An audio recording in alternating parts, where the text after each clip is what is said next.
Blast me to Magaria! It's time for the Mad Merlin's Warhammer 40,000 Imperium Journey. Episode 18, Part 2, Gallery and Playthrough. Hello and welcome back to the Mad Merlin's Warhammer 40,000 Imperium Journey. We're moving on with Part 2 of Issue 18, and we have a completed Technomancer. So I've painted this guy up in the Saltec Dynasty colours, which is silver, green with accents of gold. I've given him a good battle parade ready sort of level, with plenty of edge highlighting, dry brushing on the gold cloak. I've even finished off his base with some snow and texture, and given the model an overall coat of Storm Shield varnish, and his base rim has been painted with Ardcoat to help protect against wear and tear. I've also used Ardcoat on any of the areas that have green energy flowing through them, such as the pipes underneath his chest, pipes going into the back of his hood, and the crystal on his staff. So there we have our finished model. Let's see how he does on the tabletop. Okay, here we are at the battlefield. So we're using a large mat with 2 containers that we have so far, plus 2 stacks of crates and 2 stacks of barrels. On the Necron side, we have a Technomancer over on A, Scorpic Destroyers on B.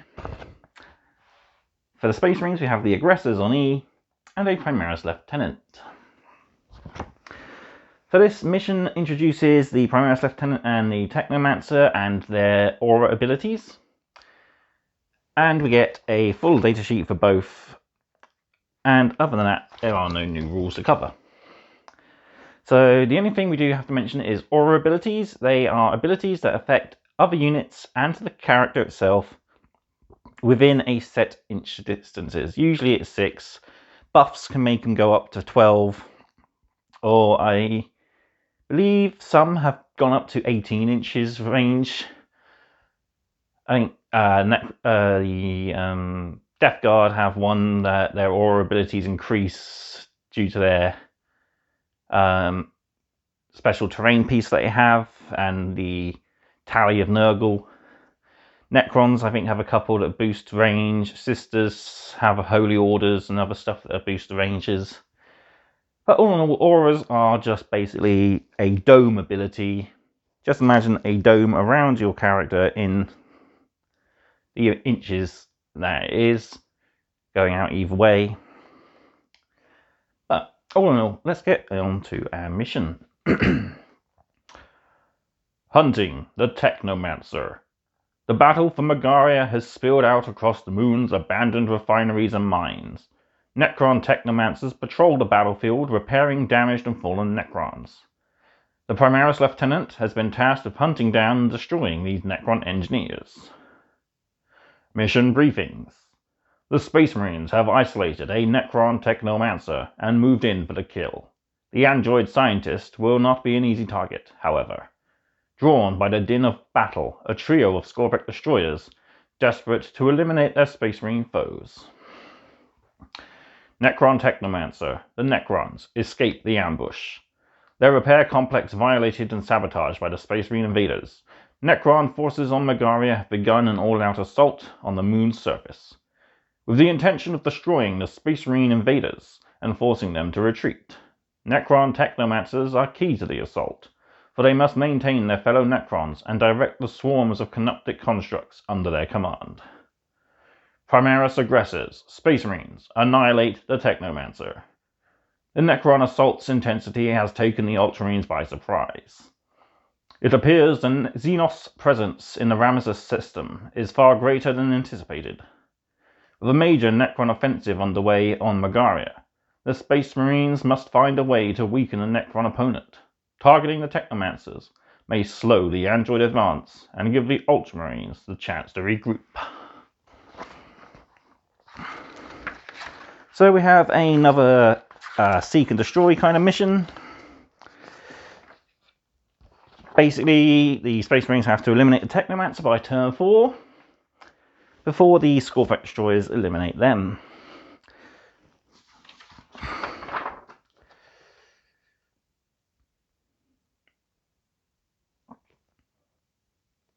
So a quick look at the datasheet. It doesn't actually give the Primaris Lieutenant's aura ability, but it does give the Canoptic Cloak ability for the Technomancer, which is a special item that allows him to gain fly and a move characteristic of 10. And at the end of these movement phase, you can repair a unit within 3 inches. That unit regains D3 lost wounds. So, Necrons get turn 1 as the Space Marines are laying in wait in the ambush. So we'll start by moving our Scorpack Destroyers up. If I can find the Scorpack reference sheets. There it is. So our Scorpack Destroyers have a movement of 8.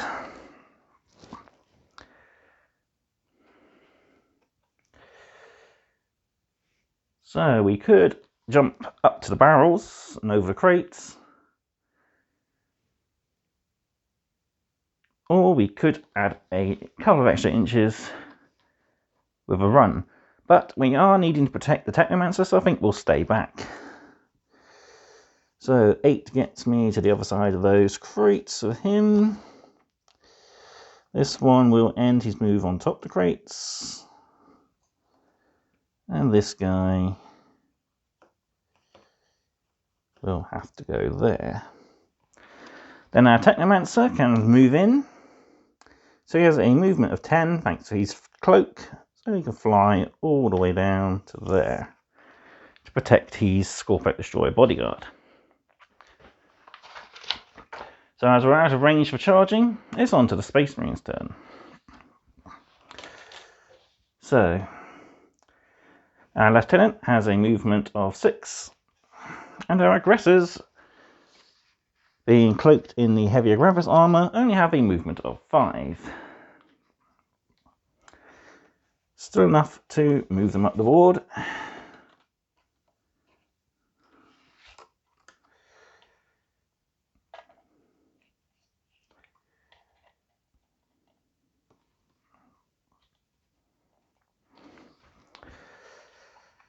So we are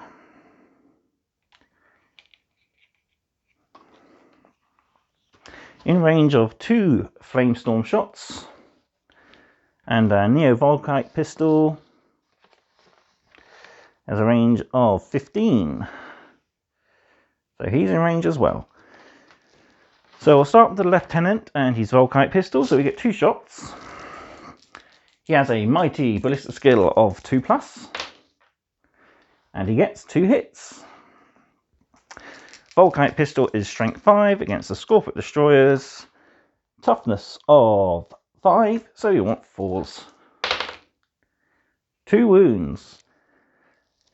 No minus to the AP, so it's Scorpack Destroyer saves of 3+. Ooh, 1 goes through. So 1 wound.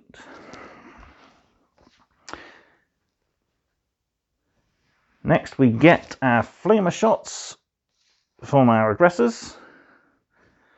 So D6 shots for this guy, only 1, and D6 shots for Sergeant, 4, giving us a total of 5. So they automatically hit. So strength 4, toughness 5, 5s to wound. 2 more wounds. That's not too bad. Again, no minus to the AP. So 3 up saves. He makes both of them.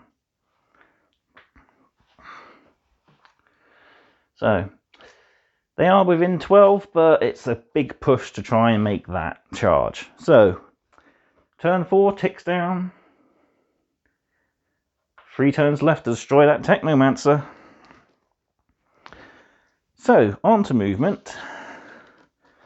Our Scorpec destroyers are going to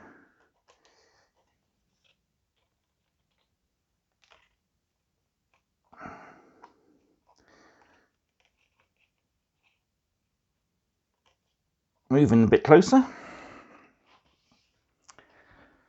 Technomancer needs to be within 3, so he's going to fly 10. At the end of the movement, he can repair a unit within 3 inches. It will heal D3 wounds, but we've only lost 1, so we'll heal that one. Okay.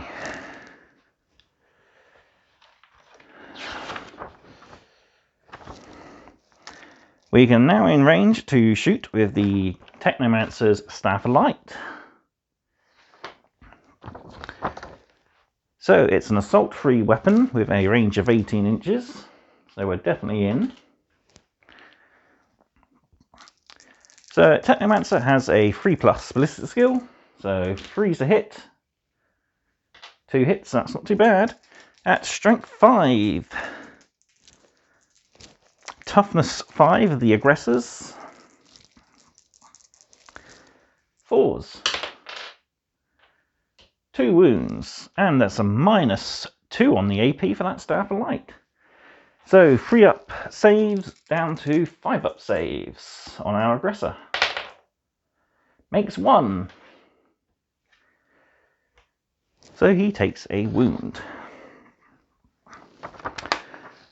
On to the charge phase. Our Scorpec destroyers are going to charge in. We'll do a multi-charge. That one went off. 11, look at that. So that's enough to get us into the aggressors and the lieutenant. And our Technomancer will stay sat back out the way. So first up, our Scorpec destroyers. Oops. Throwing the data sheets away. So each get 3 attacks.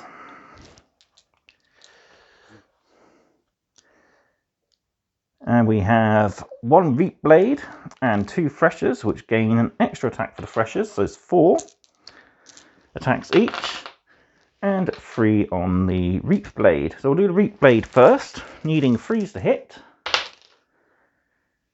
2 hits.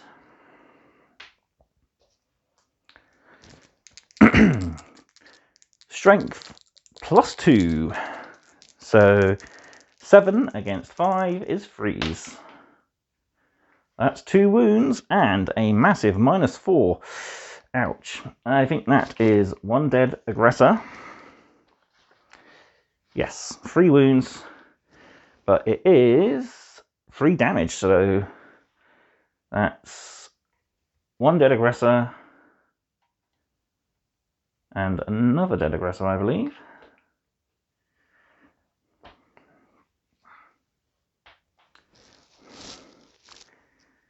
Ouch. So the 1 remaining Thresher against the squad. 3's a hit. And strength of user, so strength 5, tough 5, 4s. 2 wounds with a -3, so 2 6-up saves. No luck, and it's 2 damage apiece, so that is 4 damage to the aggressor sergeant. And our final set of Threshers against the lieutenant. 3 hits.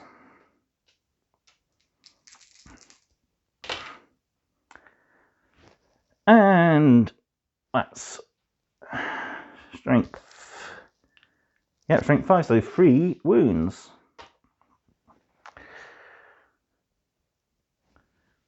So we have a -3, so we'll go on the Storm Shield save.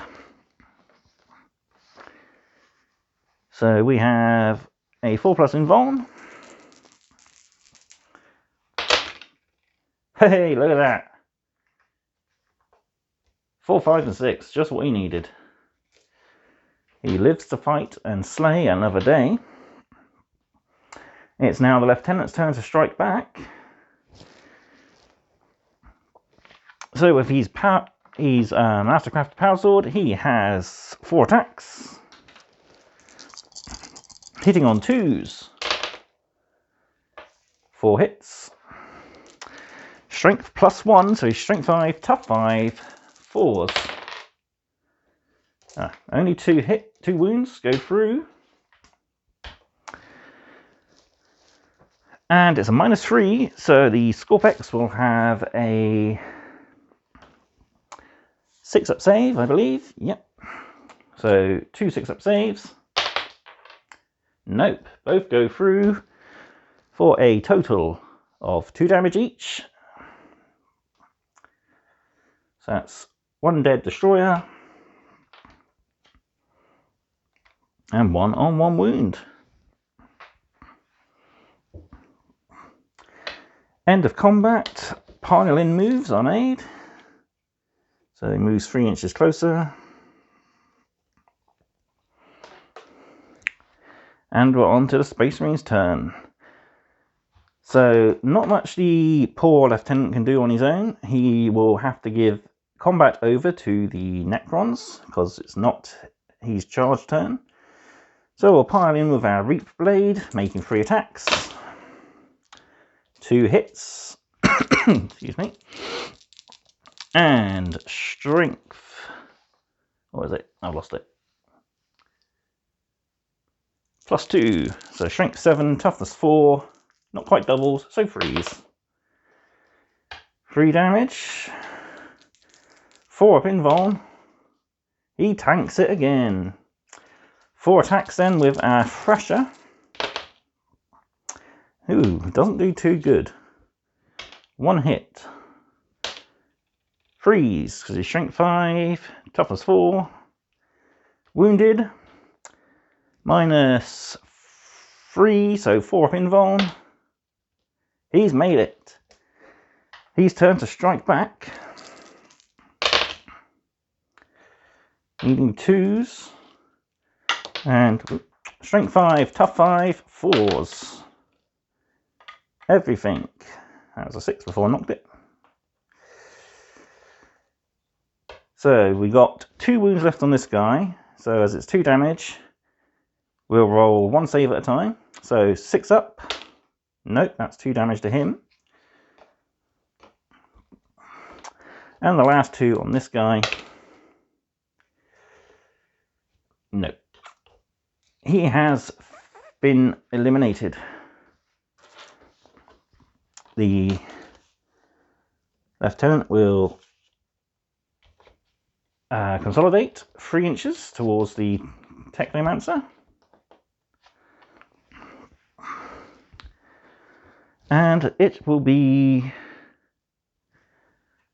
Necron's turn 3. So 2 turns remaining. So our little Technomancer is going to fly all the way down here. And he's still within range to 3 shots with his Staff of Light. Freeze. And strength 5, tough 4, freeze again. Or wound. It's -2, so it's a 4 up armor or a 4 up invuln. So 4 ups all over. He makes 2, but 1 does go through. It's only 1 damage.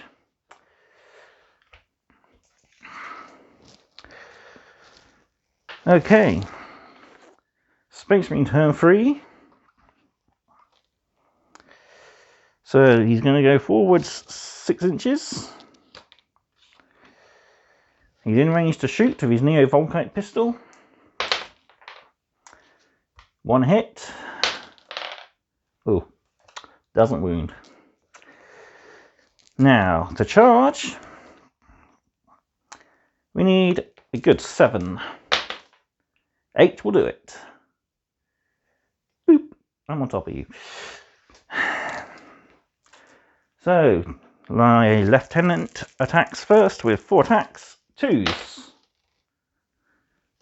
All but 1. Strength 5, toughness of the Technomancer is 4, so 3s. Everything with a -3 to his armor save. Which, ouch, he doesn't get an armor save. 6 damage straight through 10. That will be Technomancer down. And we have a victory for the Space Marines with 2 whole turns remaining before the Technomancer would have got away. So, on to Debrief, and then we'll see what's in our next Imperium. So there we have our latest playthrough. And we didn't get round, and we succeeded our mission of stopping the Technomancer from repairing the ever-increasing pile of dead Necrons. So, I hope you enjoyed learning about auras with the Technomancer's Canoptic Cloak. What would have you done differently? Let me know in the comments. I think, personally, getting the Scorpic Destroyers close to the enemy would be a good idea. And also maybe make use of some of the terrain for blocking sight. The Technomancer, keep him as close as you can to the destroyers and also keep him far away from the enemy. It's the best bet. So, on to our next Imperium. So, issue 19, we see our third and final Munitorm armoured container. Build and paint our terrain, and we learn all about grenades. And in part 20, we get 2 new paints. Corn Red, which is painting detail on our Space Marines, focusing on stuff like tassels, gun and weapon glow, and the likes. And we also have Troll Slayer Orange, which we're going to be using on our container, which I'll show you in the paint video. And we learn, as I just said, we learn to use our new paints, and we get a playthrough for the command phase. So, there we have it. I hope you enjoyed that video. All what's left for me to do is thank you for watching. Be sure to like, comment, share and subscribe. If you'd like to help support the channel, there are links to my Buy Me a Coffee, as well as an affiliate link for Curton Games. There is also links to my social medias and my website. So, thank you again for watching. I'll see you next time for more mad content. Goodbye.